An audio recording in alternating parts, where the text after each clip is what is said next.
താങ്കൾ നേരത്തെ സൂചിപ്പിക്കുകയുണ്ടായി ഈ കാലാവസ്ഥയിൽ വരുന്ന മാറ്റം അത് എത്രത്തോളം വലിയ ആഘാതമാണ് ഉണ്ടാക്കുന്നത് എന്നതുമായി ബന്ധപ്പെട്ട്. ഇപ്പോൾ ഒരു ഭാഗത്ത് അതിജീവനം നടന്നു വരികയാണ്, ചൂരൽമലയിലും മുണ്ടക്കയിലുമൊക്കെ. അതോടൊപ്പം തന്നെ പ്രധാനപ്പെട്ടതാണല്ലോ ഇനിയെങ്കിലും ഇത്തരം സംഭവങ്ങൾ ആവർത്തിക്കപ്പെടാതിരിക്കാൻ സ്വീകരിക്കേണ്ട നടപടികൾ, മുൻകരുതലുകൾ. ആ നിലയ്ക്ക് കൂടി സർക്കാരിൻ്റെ അടക്കം ഇടപെടലുകൾ ഇപ്പോൾ മാറുന്നതായി താങ്കൾ കരുതുന്നുണ്ടോ ഡോക്ടർ രാജഗോപാൽ കമ്മത്ത്?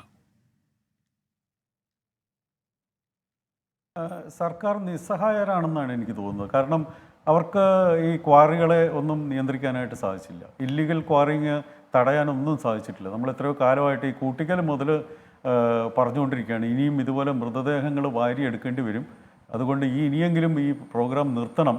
അതായത് നിങ്ങൾ ഈ ഇല്ലീഗൽ ക്വാറിങ്ങും ലീഗൽ ക്വാറിങ്ങിൻ്റെ പേരിൽ നടത്തുന്ന വ്യാപകമായ ക്വാറിങ്ങും നിർത്തണം.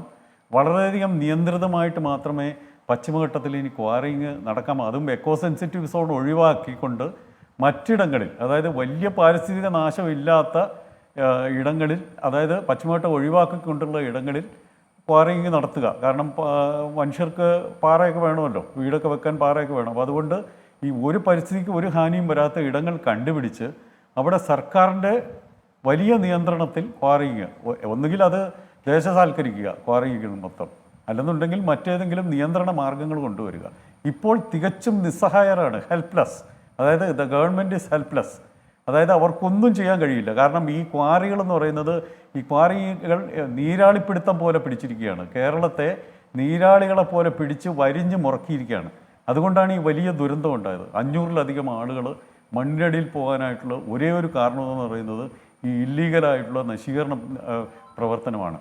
ഞാൻ പറഞ്ഞ നേരത്തെ പുഞ്ചിരിമട്ടം മലയുടെ മുകളിൽ നമ്മൾ ഒരിക്കലും കരുതാത്ത ഇടങ്ങളിൽ, റിപ്പോർട്ടേഴ്സൊന്നും കടന്നു ചെന്നാത്ത ഇടങ്ങളിൽ ഇപ്പോൾ പഠനം നടത്തിയിട്ടുള്ള സർക്കാരിൻ്റെ ആ സംഘം അവിടെ അങ്ങ് എത്തിപ്പോലും നോക്കിയിട്ടില്ല. കാരണം അവർക്ക് നടന്നവിടെ എത്താൻ പറ്റില്ല.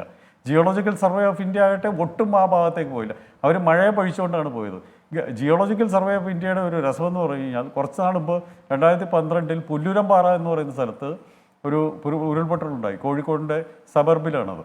അവിടെ അവർ പറഞ്ഞൊഴിഞ്ഞത് അത് ക്ലൗഡ് ബേസ്റ്റ് ആണെന്ന് പറഞ്ഞിട്ട് ഒഴിയാൻ നോക്കി. പക്ഷേ ഞാനന്ന് അവിടെ ഉണ്ടായിരുന്നു, തിരുവമ്പാടിയിൽ. അപ്പോൾ എനിക്കിത് വ്യക്തമായിട്ട് അറിയാം ഇത് ഉരുൾപൊട്ടലായിരുന്നു എന്നുള്ളത്. ചുറ്റുപാടും പാറകളുള്ള ഒരു ഇടമാണ് പുല്ലൂരംപാറ. അവിടെയാണ് ഉരുൾപൊട്ടലായി കുറേ പേർ മരിച്ചത്, കുട്ടികളുൾപ്പെടെ. ഇപ്പോഴും നോക്കിക്കോളൂ, 50ഓളം കുട്ടികളുടെ മരണം, എത്രയോ ആളുകളുടെ ചെറുപ്പക്കാരുടെ ജീവൻ നഷ്ടപ്പെട്ടു. ശരിക്കും അവിടെ ഇത്തരത്തിലുള്ള നശീകരണ പ്രവർത്തനങ്ങൾ തന്നെയാണ് ഇതിന് കാരണമായിട്ട് വന്നിട്ടുള്ളത്. ആ സ്ലോപ്പിൽ നോക്കിക്കോളൂ, വളരെ വലിയ റെക്റ്റാങ്കുലർ ആകൃതിയിൽ വലിയ കുളങ്ങൾ സൃഷ്ടിച്ചു വെച്ചിരിക്കുകയാണ്. ചിലയിടത്ത് ക്വാറികളുമുണ്ട്, ചെറിയ രീതിയിൽ പാറഖനനം അവിടെ നടക്കുന്നുണ്ട്. ഈ ലാറ്ററൈറ്റ് കട്ടകളുടെ ഖനനം നടത്തുന്നുണ്ട്. റോഡുകളുടെ പേരിൽ വലിയ വലിയ കുഴികൾ കുഴിച്ച് നീളത്തിനുള്ള കുഴികൾ കുഴിച്ചിട്ടുണ്ട്. ഇതൊക്കെ ഉപഗ്രഹ ചിത്രങ്ങളിൽ വ്യക്തമാണ്. ഈ പരിസ്ഥിതിക്കുള്ള നാശം ഒഴിവാക്കാതെ ഒരിക്കലും നമ്മൾ ഈ ദുരന്തം നമ്മളെ വിട്ടുമാറില്ല. ഇപ്പോൾ വയനാടാണെന്നുണ്ടെങ്കിൽ മറ്റ് നാളെ നിലമ്പൂർ എവിടെയെങ്കിലും ആയിരിക്കും, അല്ലെങ്കിൽ മലപ്പുറത്ത് എവിടെയെങ്കിലും ആയിരിക്കും, അല്ലെങ്കിൽ കോട്ടയം ജില്ലയുടെ മലമ്പ്രദേശങ്ങളിലായിരിക്കും.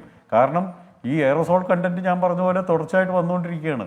ഇത് ഈ മഴ സമയത്ത് മേഘങ്ങൾ ഇങ്ങോട്ട് ഒഴുകി വരുന്ന സമയത്ത് എയറോസോൾ കണ്ടൻറ്റ് കൂടി മേഘങ്ങൾ വലുതാകും. നേരത്തെ കോസ്റ്റൽ ഏരിയയിൽ മഴ കൂടുതൽ പെയ്തു ഈ മൺസൂണിൻ്റെ തുടക്കത്തിൽ. എന്താ കാരണം എന്ന് പറയുന്നത്, കളമശ്ശേരിയിലും ആലപ്പുഴയിലും തിരുവനന്തപുരത്തും പെയ്തു. എന്താ കാര്യം എന്ന് വെച്ചാൽ, എറണാകുളത്തെ ഏറ്റവും ഉയരമുള്ള പ്രദേശം എന്ന് പറയുന്നത് കളമശ്ശേരിയാണ്. അതുപോലെ തിരുവനന്തപുരത്ത് ആ വഞ്ചിയൂർ സ്ഥലവും ആലപ്പുഴയിലും ഉണ്ട്.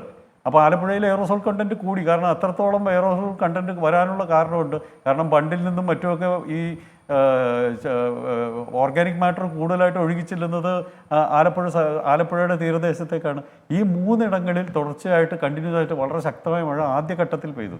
രണ്ടാമത്തെ ഘട്ടത്തിൽ കാറ്റിന് ശക്തി വെച്ചപ്പോൾ അത് മലമ്പ്രദേശങ്ങളിലേക്ക് ഒഴുകിപ്പോകാൻ തുടങ്ങി. ഇപ്പോൾ കോഴിക്കോട് നിന്നുള്ള എല്ലാ മാലിന്യവും ഒഴുകി നേരെ വായുവിലൂടെ ഒഴുകിയെത്തുന്നത് വയനാടൻ മലനിരകളിലേക്കാണ്. ഈ ക്വാറിയിലെയും വാഹനങ്ങളിലെയും മറ്റ് ഇൻഡസ്ട്രിയൽ എമിഷൻസും എല്ലാം ഇങ്ങനെ ഉയർന്നു പൊങ്ങിച്ചെല്ലുന്നത് വയനാടൻ മലനിരകളിലേക്കാണ്. നമുക്കറിയാം പുഞ്ചിരിമട്ടം മല എന്ന് പറയുന്നത് അതിൻ്റെ വളരെ ഉയരത്തിലുള്ളതാണ്. 2.5 കിലോമീറ്ററോളം ഉയരമുണ്ട് സമുദ്രനിരപ്പിൽ നിന്ന്. അതിൻ്റെ മുകളിലേക്കാണ് ഇത്രയും വലിയൊരു മേഘഭാഗം തങ്ങി നിന്ന് ആ പ്രദേശത്താകെ ഇത്രയും വലിയ ശക്തമായ മഴ ഉണ്ടാകുന്നത്. ഇപ്പോൾ ഒരു പ്രസ്താവന ഞാൻ ഉണ്ട്, അടുത്ത 50 വർഷത്തേക്ക് പുഞ്ചിരിവട്ടത്തേക്ക് മഴ പെയ്യത്തില്ല എന്ന്. അങ്ങനെ ഒരു പ്രഖ്യാപനം നടത്താൻ ആർക്കും കഴിയില്ല. ചിലപ്പോൾ അടുത്ത വർഷം ഉണ്ടാകാം, അല്ലെങ്കിൽ അടുത്ത മഴയ്ക്കുണ്ടാകാം. എങ്ങനെയാണ് ഒരു പഠന സംഘം അങ്ങനെ പറയാൻ കഴിയുക? നമുക്ക് പ്രൊഫസി ഒന്നും പറ്റില്ലല്ലോ.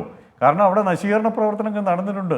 ആ മലഞ്ചെരിവ് ദുർബലമാണ്, അവിടെ ഇനിയും ഉണ്ടാകും. ചെറിയ ഒരു ഉരുൾപൊട്ടലിൽ ആ മഴവെള്ളം ഒഴുകിപ്പോകേണ്ടതായിരുന്നു ശരിക്കും. പക്ഷേ അവിടെ വരുത്തിയിട്ടുള്ള പാരിസ്ഥിതിക നാശം ആ ഉരുൾപൊട്ടലിനെ വലുതാക്കി. ട്രിഗർ എന്ന് പറയുന്നത് ഒരു വലിയൊരു ട്രിഗറാണ് അവിടെ നിന്ന് ഉണ്ടായിരിക്കുന്നത്. അത് ഈ ക്വാറിയിങ് പ്രവർത്തനത്തിൽ നിന്ന് പിന്നീട് താഴേക്ക് ഇറങ്ങി വന്നപ്പോൾ അവിടുത്തെ മറ്റ് പ്രവർത്തനങ്ങൾ, കാരണം ഗ്രാവിറ്റേഷണൽ ലോഡിംഗ് ഉണ്ടോ. ഒരു ബിൽഡിംഗ് എന്ന് പറയുമ്പോൾ നല്ല ലോഡിങ്, ഗ്രാവിറ്റേഷണൽ ലോഡിങ്, അതിൻ്റെ വെയിറ്റ് ഉണ്ട്.